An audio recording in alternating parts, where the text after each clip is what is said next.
Que Dieu vous bénisse. J'aimerais vous parler aujourd'hui du thème « Et pourtant, je me relève ». Dans la vie, il va se passer des choses que nous ne comprendrons pas, qui ne seront pas justes et qui pourront nous couper le souffle. Un mauvais diagnostic médical, la perte d'un être cher, un revers dans nos affaires. Je ne peux pas vous promettre que la vie ne vous mettra jamais à terre, mais je peux vous promettre que vous pourrez vous relever. L'Écriture dit que la même puissance qui a ressuscité le Christ d'entre les morts vit à l'intérieur de vous. Dieu a mis en votre esprit une capacité de rebondir. Il savait que nous ferions face à des déceptions et à des événements susceptibles d'assombrir notre avenir. Il a placé en vous un feu qui ne peut être éteint, une détermination à surmonter ce qui essaie de vous retenir, une force pour vous élever quand toutes les voix vous disent de vous contenter de votre sort. Et quand la vie vous met à terre, il est tout à fait normal de l'assimiler et de pleurer cette perte. Je ne vous dis pas d'ignorer la douleur et d'être simplement fort. Dieu nous a créés avec des émotions. Nous ressentons les choses. Ce que je dis, c'est de ne pas en rester là. Ne laissez pas cette perte devenir votre lieu de résidence. Ne laissez pas ce qui vous est arrivé devenir votre identité. Vous devez adopter cette mentalité qui dit « Et pourtant, je me relève ». Oui, la vie m'a terrassé, mais elle ne peut me maintenir au sol. Et pourtant, je me relève. Oui, j'ai subi un coup dur. La porte s'est fermée. Je ne le comprends pas, mais pourtant je crois. Pourtant j'ai confiance. Pourtant je souris. Pourtant je loue Dieu. Vous devez être fermement décidé à ce que lorsque la vie vous met à terre, vous n'allez pas vivre dans la défaite en ressassant ce qui n'a pas marché. Vous déclarez face à ces circonstances, et pourtant je me relève. J'étais dans ma cuisine l'autre jour. Je tenais un verre d'eau et j'ai tendu le bras pour ramasser quelque chose. Et d'une manière ou d'une autre, le verre m'a glissé des mains et a percuté le plan de travail. Il s'est brisé en une douzaine de morceaux. Le verre avait un fond très épais, peut-être un pouce de verre massif, mais il a volé en éclats. Après avoir nettoyé, je suis allé voir le plan de travail pour vérifier s'il était endommagé. Je pensais que le choc l'avait probablement cabossé ou ébréché, le verre étant tellement dur. Mais il n'y avait aucune entaille, aucune bosse, il semblait parfait. C'est parce que le plan de travail est en granit. Le granit est l'une des pierres les plus dures, bien plus dure que le verre. Vous pouvez faire tomber du verre sur du granit à longueur de journée. Même si le verre est dur et semble si solide et résistant, il ne brisera jamais le granit. De la même manière, Dieu vous a rendu plus dur que tout ce qui s'élèvera contre vous. Il y a des choses dont vous penseriez qu'elles vous briseraient. La maladie, l'addiction, les ennuis. Cela semble plus grand, plus fort. Mais puis-je vous encourager? Vous êtes incassable. Vous êtes comme ce granit. Vous êtes plus dur que ce qui essaie de vous briser. Vous êtes plus fort que ce qui essaie de vous arrêter. Vous êtes plus puissant que ce qui essaie de vous retenir. Celui qui est en vous est plus grand que celui qui est dans le monde. Vous n'avez peut-être pas la force par vous-même, mais il y a quelque chose de plus grand en vous. Ce coup dur peut donner l'impression d'avoir gâché votre avenir, de vous avoir terrassé, mais il y a une capacité de rebondir dans votre esprit. La même puissance qui a ressuscité le Christ va vous relever. Vous ne pouvez pas vous permettre d'avoir une mentalité faible et vaincue. Je ne sais pas, Joël, je n'arrive pas à gérer ça. C'est trop lourd. Adoptez une nouvelle perspective. Oui, je souffre, mais je connais un secret. Et pourtant je me relève. Oui, la situation semble mauvaise, mais pourtant je crois. Oui, je suis en infériorité numérique, pourtant j'ai confiance. Oui, on m'a coupé le souffle, mais mon histoire ne s'arrête pas là. Je ne m'installe pas ici. Pourtant, j'avance.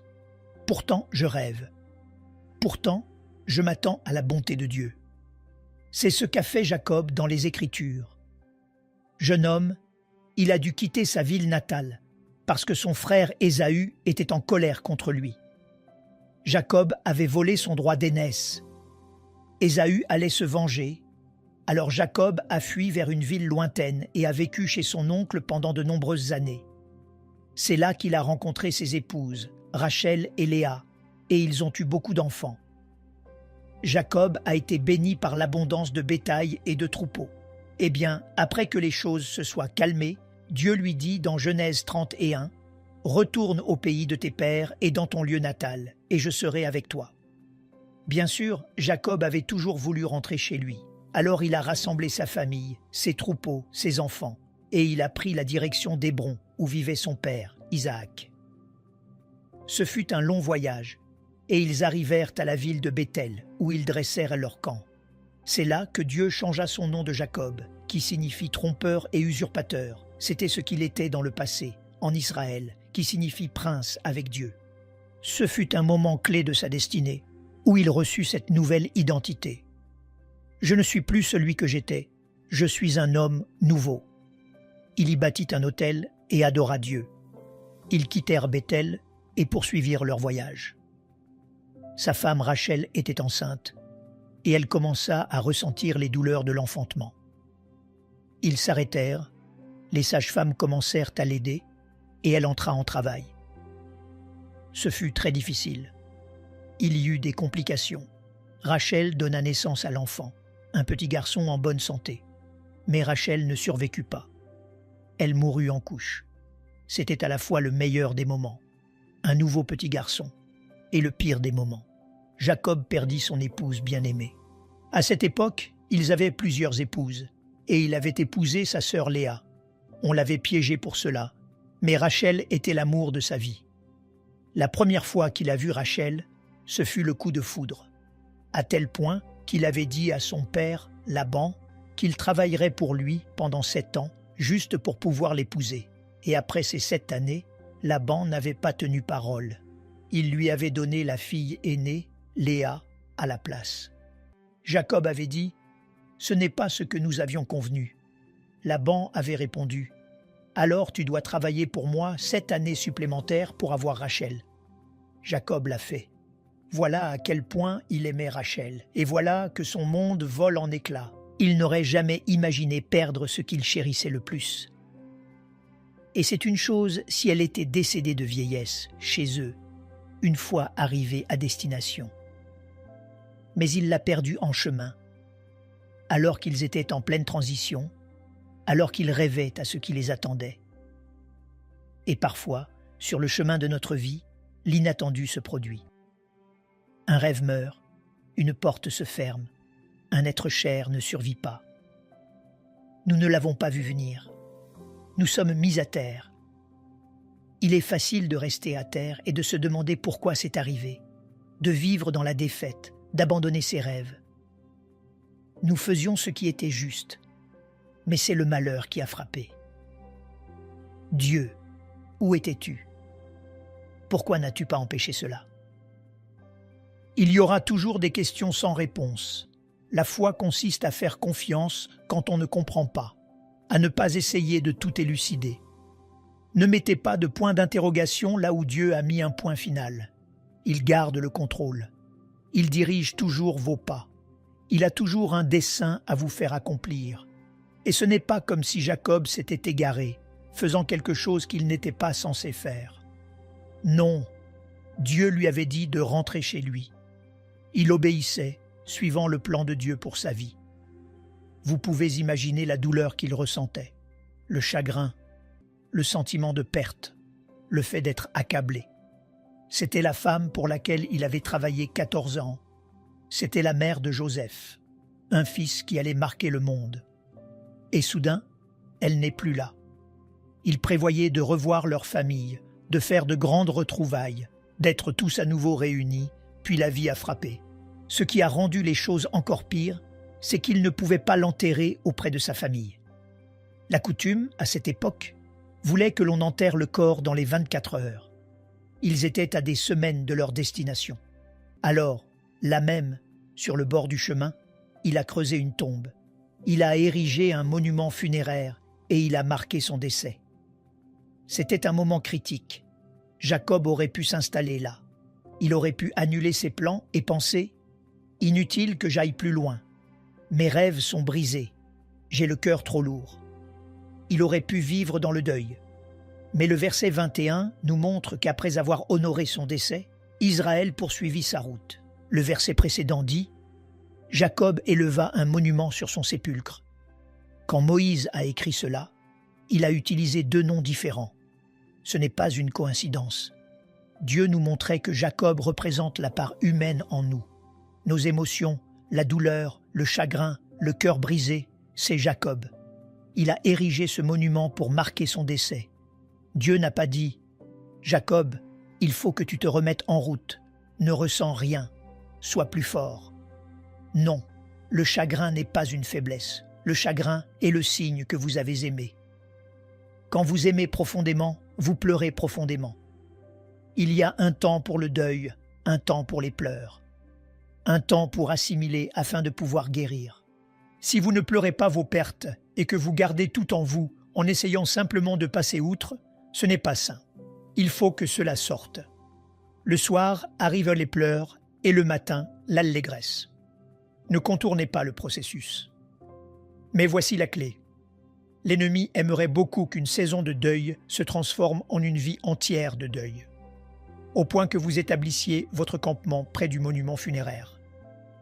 Vous pensez sans cesse à ce que vous avez perdu. Vous revivez la blessure. Vous abandonnez vos rêves et vous vous installez dans le chagrin. C'est ainsi que Jacob se sentait. Ce sont des émotions normales. Ensuite, l'Écriture change son nom et dit « Israël poursuivit sa route ». Israël, c'est l'esprit à l'intérieur de vous. C'est celui que Dieu vous a appelé à être. Quand Jacob veut s'installer dans la défaite, Israël avance par la foi. Quand Jacob est submergé par le chagrin, Israël se relève, essuie ses larmes et va de l'avant. Le soir arrivent les pleurs. Ça, c'est Jacob. Mais l'allégresse vient le matin. Ça, c'est Israël. Jacob se sentira accablé par la perte. Mais l'Israël en vous dit « Et pourtant je me relève, pourtant je crois, pourtant j'ai confiance, pourtant je poursuis ma route. » Nous voyons cela avec Job.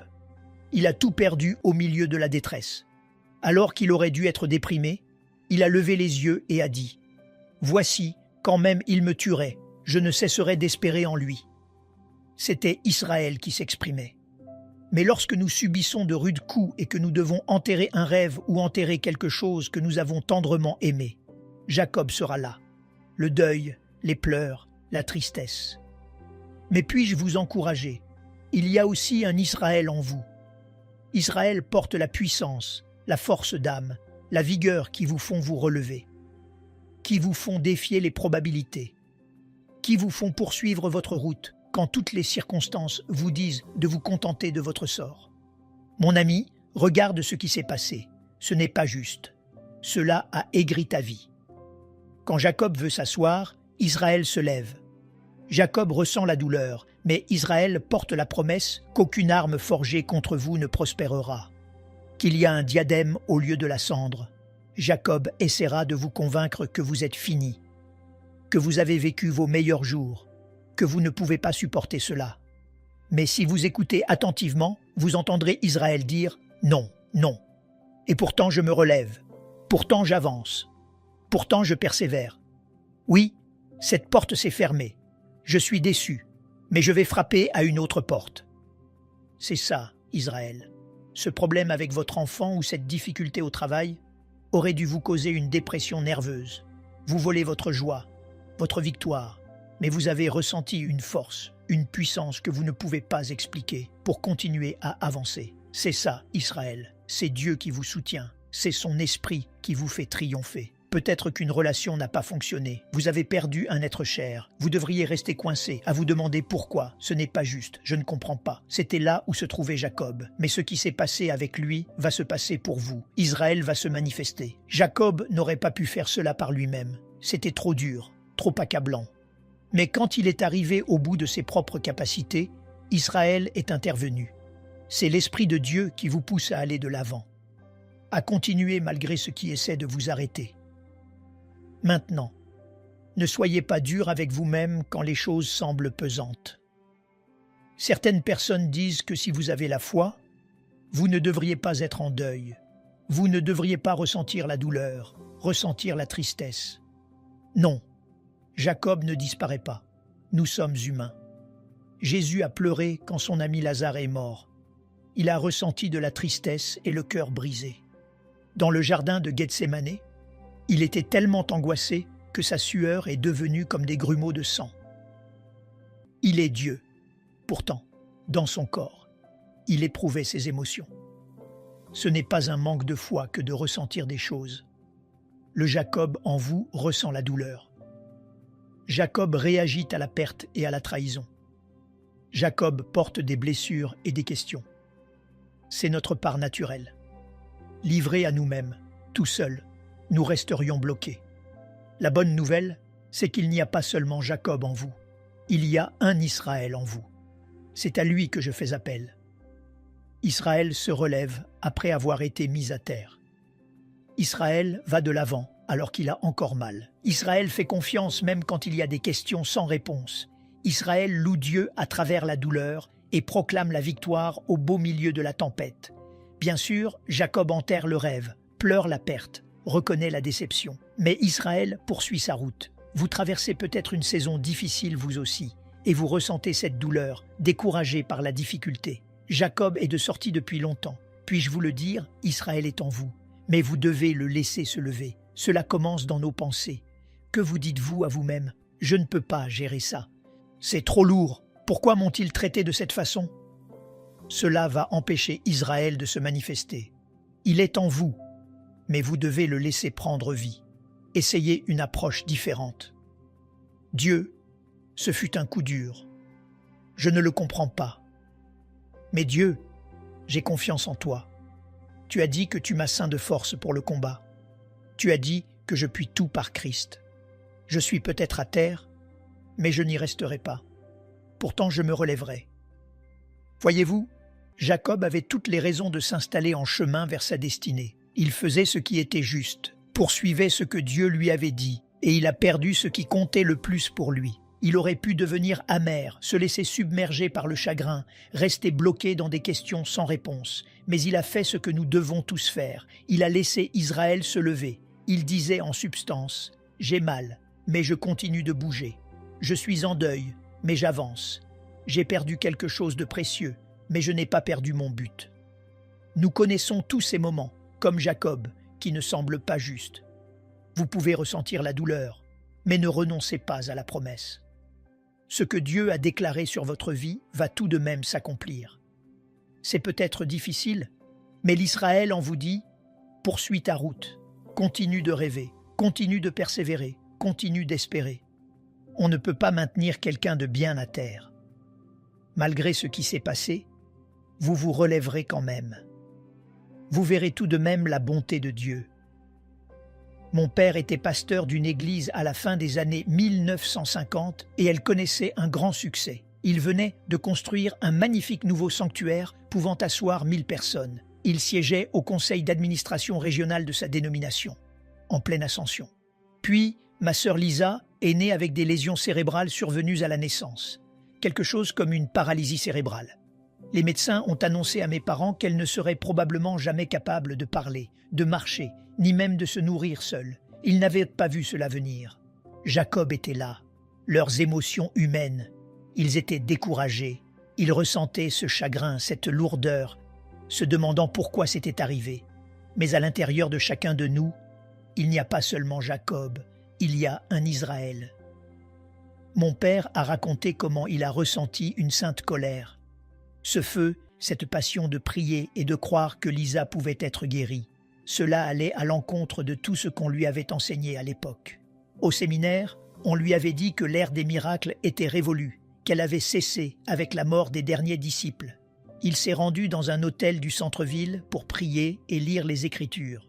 Jacob était en deuil, mais Israël poursuivait sa route. Mon père vit comment Jésus allait de lieu en lieu, guérissant les gens avec une grande puissance et une grande victoire. La foi s'est levée dans son cœur. Il est retourné à son église et a commencé à prêcher avec un feu et une passion nouveaux, les encourageant à croire que Dieu peut accomplir ce qui semble impossible. Il pensait qu'ils seraient enthousiastes et le suivraient, mais ce fut tout le contraire. Ils n'ont pas aimé ça. Cela allait à l'encontre de leur tradition. Ils ont fini par demander à mon père de partir. Mes parents s'étaient investis de tout leur cœur pour ces gens et leur avaient donné le meilleur d'eux-mêmes.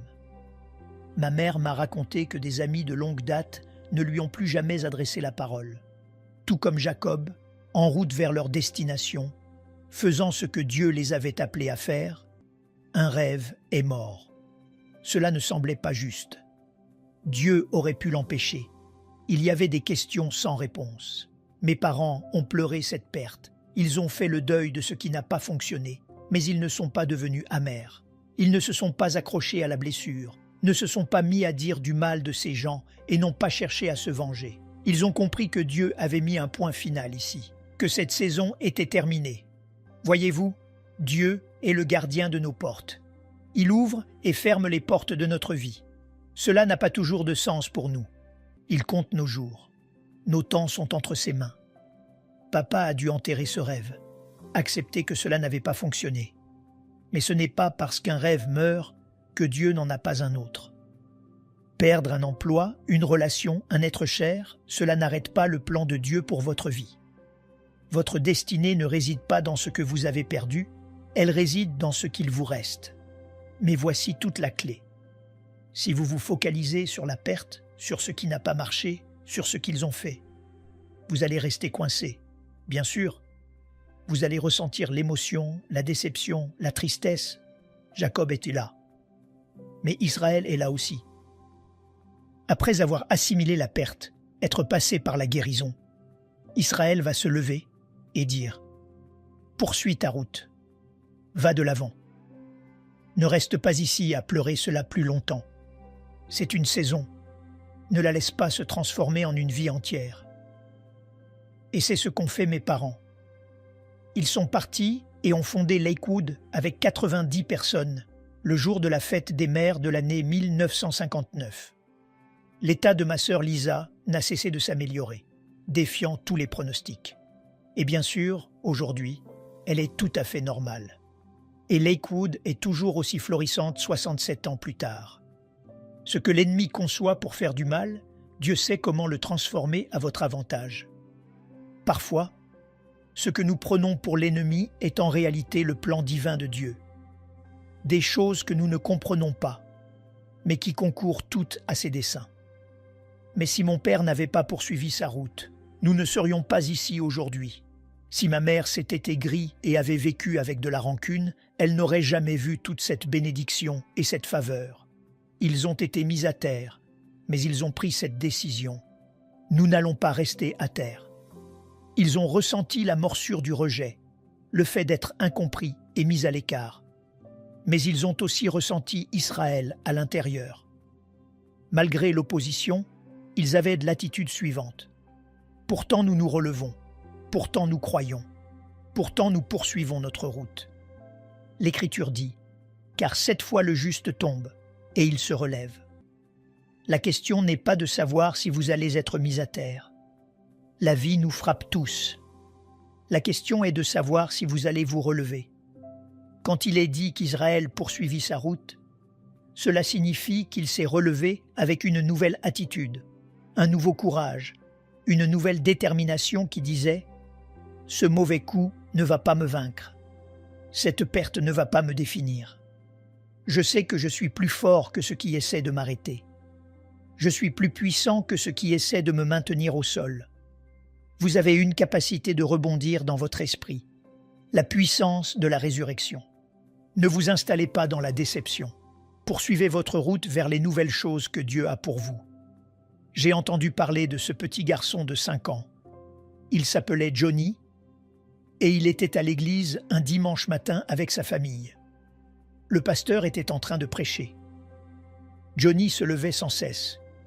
Il n'arrivait pas à tenir en place. Sa mère lui chuchota « Johnny, s'il te plaît, assieds-toi ». Il s'asseyait et 30 secondes plus tard, il se relevait. Cela s'est reproduit encore et encore. À un moment donné, il s'est levé et a refusé de s'asseoir.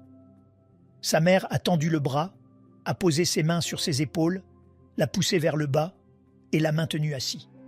Il était tellement contrarié qu'il l'a regardé et lui a dit « Je suis peut-être assis à l'extérieur, mais je suis debout à l'intérieur.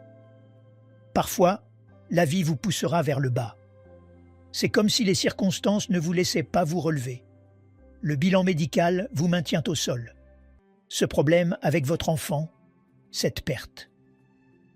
Vous n'êtes peut-être pas capable de vous relever à l'extérieur, mais comme le petit Johnny, vous devez vous relever à l'intérieur. Dans votre attitude, dans vos pensées, vous devez vous parler à vous-même de la bonne manière. Pas. C'est trop lourd. Je ne guérirai jamais. Ce coup dur a gâché mon avenir. Vous vous vainquez vous-même. Israël est en vous. Une force surnaturelle.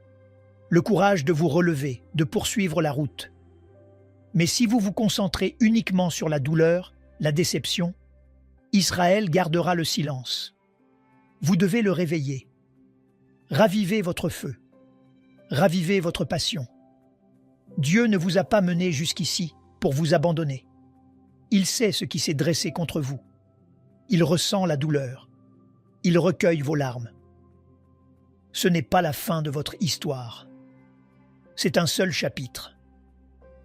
Vous avez dû enterrer quelque chose sur la route en pleine transition vers l'endroit où Dieu vous mène. Ce n'était pas une surprise pour lui. Cela n'a pas annulé votre destinée. Faites comme Israël et poursuivez votre route. Il a continué jusqu'à sa ville natale et a retrouvé son père, Isaac. Il ne l'avait pas vu depuis des décennies. Il était parti en tant que Jacob, le trompeur, l'usurpateur. Il était connu pour ses mauvais choix, mais il est rentré chez lui en tant qu'Israël, un patriarche, un homme de grand honneur et très respecté. Je suis sûr que lorsqu'il enterrait Rachel sur le bord de la route, en pleine transition, il pensait avoir vécu ses plus beaux jours, qu'il devrait simplement survivre. Mais voyez à quel point Dieu est bon. Après la perte de Rachel, après le cœur brisé, il a vu ses 12 fils devenir les 12 tribus d'Israël. Benjamin, le fils auquel Rachel a donné naissance lorsqu'elle est décédée, il a été appelé le fils de la force. Sa tribu est devenue célèbre pour son courage et sa loyauté. Après cette perte, Jacob a vu son fils Joseph se hisser au pouvoir et devenir le premier ministre d'Égypte. Joseph fut celui que Dieu a utilisé pour sauver les Israélites pendant la famine. Tout cela s'est produit après ce coup dur. Si Jacob était ici aujourd'hui, il vous dirait « La perte n'est pas la fin de votre histoire ». Quand la vie vous met à terre, Israël intervient. Il y a une puissance en vous que vous ne pouvez expliquer. Une force pour vous propulser en avant.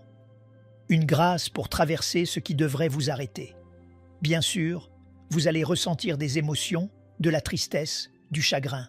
Jacob est votre humanité, mais Israël est votre destinée. Il y a de la faveur de l'autre côté de la déception. Il y a de nouveaux commencements sur le chemin qui s'ouvre devant vous. Bien sûr, il est tout à fait acceptable d'enterrer quelque chose, de reconnaître la saison, de pleurer la perte. Mais ne laissez pas la perte devenir votre lieu de résidence. Il n'est pas acceptable d'y rester. Israël est là pour vous aider à poursuivre votre route, à aller de l'avant. Quand des choses viennent contre vous et que vous pensez que c'est trop lourd, vous devez vous rappeler que vous êtes incassable. Dieu vous a rendu plus dur, plus fort, plus résilient que tout ce qui essaie de vous arrêter. N'ayez donc pas une mentalité faible et vaincue. Ayez la mentalité « et pourtant je me relève ». Malgré la perte, malgré le coup dur, pourtant je crois, pourtant je loue Dieu, pourtant j'ai confiance, pourtant je poursuis ma route. Si vous faites cela, je crois et je déclare qu'Israël va se manifester. Non seulement Dieu vous fera traverser l'épreuve, mais vous fleurirez de nouveau. Les pleurs peuvent durer la nuit, mais l'allégresse arrive, la force arrive, la guérison, de nouvelles relations, la victoire arrive. Au nom de Jésus, et si vous le recevez, pouvez-vous dire Amen. Nous aimerions vous donner l'opportunité de faire de Jésus le Seigneur de votre vie. Voulez-vous bien prier avec moi? Dites Seigneur Jésus, je me repens de mes péchés. Viens dans mon cœur. Je fais de toi mon Seigneur et Sauveur. Et merci Seigneur pour le baptême du Saint-Esprit en moi. Dans le nom de Jésus. Parce cette simple prière, nous croyons que le Saint-Esprit vous conduit sur le chemin de la nouvelle naissance. Allez dans une bonne église dont le fondement est la parole de Dieu, passez par les eaux du baptême et donnez à Dieu la première place. Nous espérons de tout cœur que ce message vous encouragera. Si vous connaissez quelqu'un qui puisse être encouragé, s'il vous plaît, envoyez-le lui pour nous aider à atteindre plus de gens et à propager l'Évangile. Édifions le corps de Christ ensemble. Appuyez sur la cloche des notifications et merci infiniment de nous soutenir en vous abonnant à notre chaîne. N'hésitez pas à laisser vos requêtes de prière dans la section des commentaires. Sachez que même si vous ne voyez pas de réponse à votre requête, que ce soit sur YouTube, email, Facebook ou sur Messenger, nous avons prié pour vous. Nous invitons humblement le corps de Christ à soutenir chaque requête en écrivant une prière dans la section commentaires. Tenez-vous ferme dans la foi avec nous pendant que nous prions. Que la grâce et la paix du Seigneur Jésus-Christ soient avec vous tous et qu'il vous bénisse merveilleusement.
I,